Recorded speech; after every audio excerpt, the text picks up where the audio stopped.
Atara whātula Samoa Entertainment TV mai a pia maana tamua le mei ko itula. O whalea ngai nai ele fionga whamsino sili, Justice Peresel tal sanga le sa aveam prestenel whamsinonga o whanua maswafa, le tufunga atila ropati wha sanga il whalea ngai nolona tōwhinga. O le whaiunga lena whaiana nafi, ai o ana nafi fo ilea na ave iai o lona aso mulimuli le ofisa. Ile whaiunga whamsino i tolu i tūntanga iai, pesa whaatino le vaengono fitul tulafono whanua maswafa lua o, ile whaiunga u whaamalolo ai le prestene.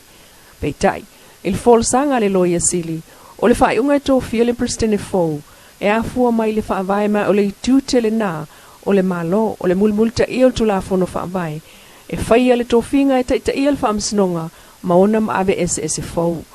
O le tāla whianga iai o le whaata ua whaia, le isi tūna tanga iai le whaamsino. Ai nā ngia mai le fol sanga le loia sili, le tāua o le prestene fou ua tōwhia, o umona saini e le fionga le suia o le malo o Samoa. A matatua i nei i le aso mua Novema lua o lua, o na ia taita ia le whainga fou, mo le whaamsinonga i lalo tulafono maswinga o le whaamai. O le tāua le fol sanga le loia, o le ua atua i nei tino le komisial au onanga whaamsinonga, mai ua mawhai ai foi, o na tōwhia whaamasino fou. E sao whaia le whaamsinonga o whanua maswafa, ile umane ai ona wha o popo le vaenga le nā o le tofinga i le tulafono, o wha moe e teu le fono le palmene le masina o te sema. O i loa o te limita uputu ua al whaamsinonga whanua maswafa, ma o le tofinga o whaamsino. E mawhai ai foi, ona foi al whaasolonga i te tauai, e leo au mai le tulafono. O le tuto tasi le whaamsinonga i tāua tele ma le whaaloalo e pion sao noa le whaamsino sili. O le tulafono o iai nei, e le o mawhai ai ona toe whaawau le tofinga prestene, mo le whainga fau le whaamsinonga whanua maswafa.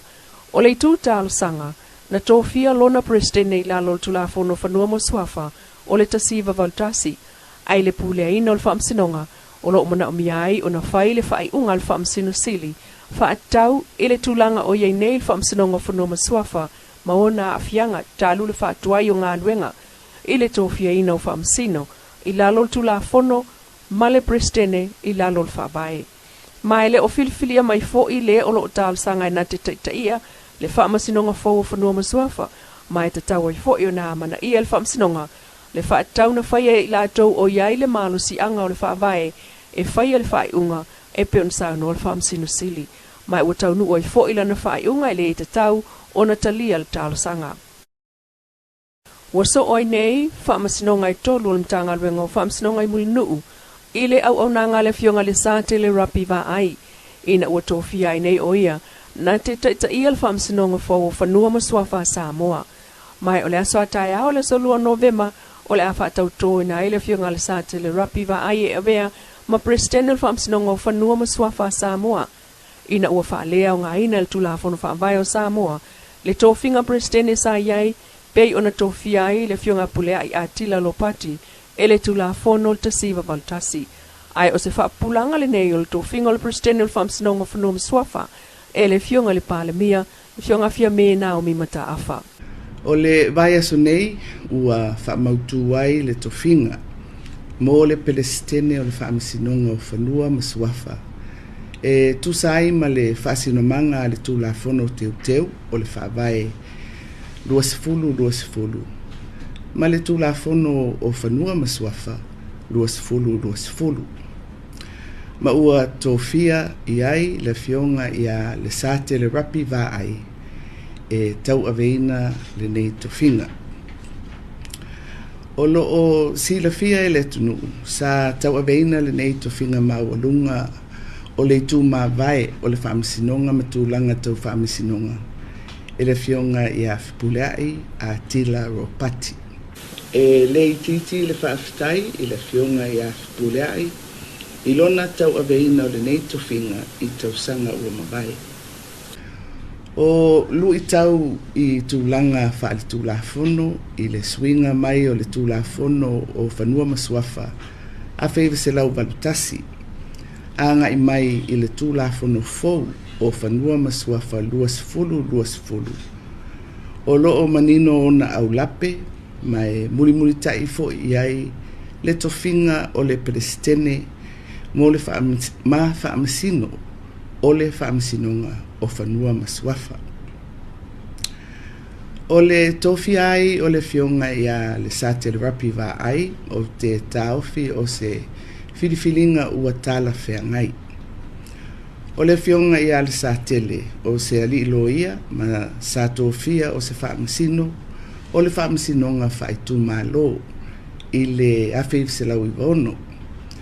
O le ruafe maletasi sa tofia ai o se tasi o whaamasino o le whaamasinonga mawalunga o Samoa po le Supreme Court, ma whaawawai se ia tau mai i le luafe sfulfitu.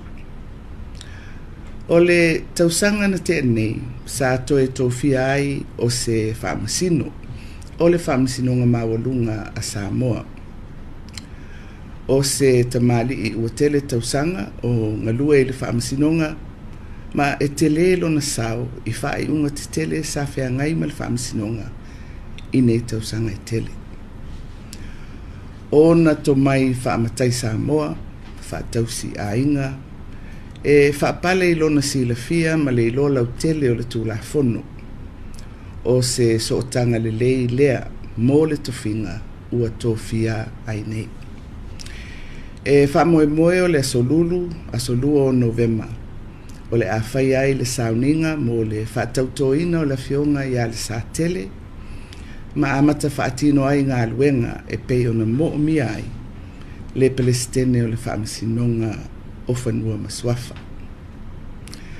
Samoa ai e le o pō lava mala e i le tāua tele o le nei whaamasinonga ona o le puipuinga wa tātou mea sina.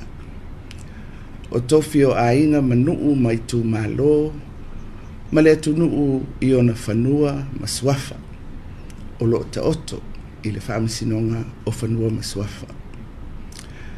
O le alafo i lea e awa i lava o na whataua tofinga o le whaamasinonga le nei, ina ia mawhai o na puipuia mea sina ma o tātou tofi. Ia manuia le tūla i mai o le fionga i a le sa tele, e tau ave le tofinga o le pelestene o whanua masuafa. I le tūlafono fau ma le whaamasinonga fau whanua masuafa, ua taita i ai nei le fionga le sa tele rapi wa ai. O whaamasinonga whanua masuafa, o isi anga waa o tangata e talo sanga i ai. E au fi ai le avea mamatai tau sinuu, mo tau sanga whaatulanga ina. Peitai, talu na whao ngā le tūlafono fau lea, o le toi whao ngā ina i fo ini whaamasino whaatonu, e le whaamasinonga o whanua masuafa. I le tau fau le suau uli amtanga o le nei fo i masina le nei o Novema, o lo tu mau lava mai le masina taluai o kitopa. Pe ona i le pensini tolu talari matasi Sene le lita, o le kiso e tolu talai vaiva le lita, ma le kalasini e tolu talari mamalu Sene le lita. O le fionga le pale mia o Samoa fia mea nao mi mata a whaleisi malo whaalolongia, o le whaunga le epikopo le motu i sasai, le Reverend Father Corleo Tuman Vau e tuale. O lo valauria whaantansil pale mia o Samoa mo le fionga le kovana sili, o Amerika Samoa le sauninga pa ia le kalesia katoliko Roma i tutuila mamanua, e whaia i le manu le fatu a inga i tāfuna, i lalo taita inga le fionga Bishop Peter Hooch Brown. Le polkalame le aso whao no ve mai au fia i le sauninga whaapa ia i le iwa i le tai au, ai so aima le sauninga alo tu whaafta i le aso lima, i le se fulu le tai au. O le fionga Bishop Fifilia wha iwa tausanga o le soifua, o le alo le fionga tu manuvao e tuale Felice o loto whanga i Samoa, ma maniva palala o motaa Samoa. Na soifua ne i ili Amerika Samoa yona matu olo na lua. Ia tu manuvao ke le kolio tu manuvao, ma Monica e tuale. O Reverend Father e tuale na mawalo na whailonga pi e le philosophy, o lo na Master of Divinity i Oregon. Le solua iwa melu o tolu, na whau wai a vea mawhaife au, te lelo na sao ile o ina o alo mawhanau, ai o le atina ina o soifua tupulanga te lavau. O tofi ai a vea ma Chancellor o le Diocese o Samoa i le lua o lua tasi. O le whau unga, o le vai o Sene a le fo i alo Samoa na lua. O wala au li ai taitai o Samoa e lua le fionga le palemia e fia mea nao mimta afa, ma le kovanasili o Amerika Samoa le manu SP maunga, sauninga i fatu a inga tāfuna.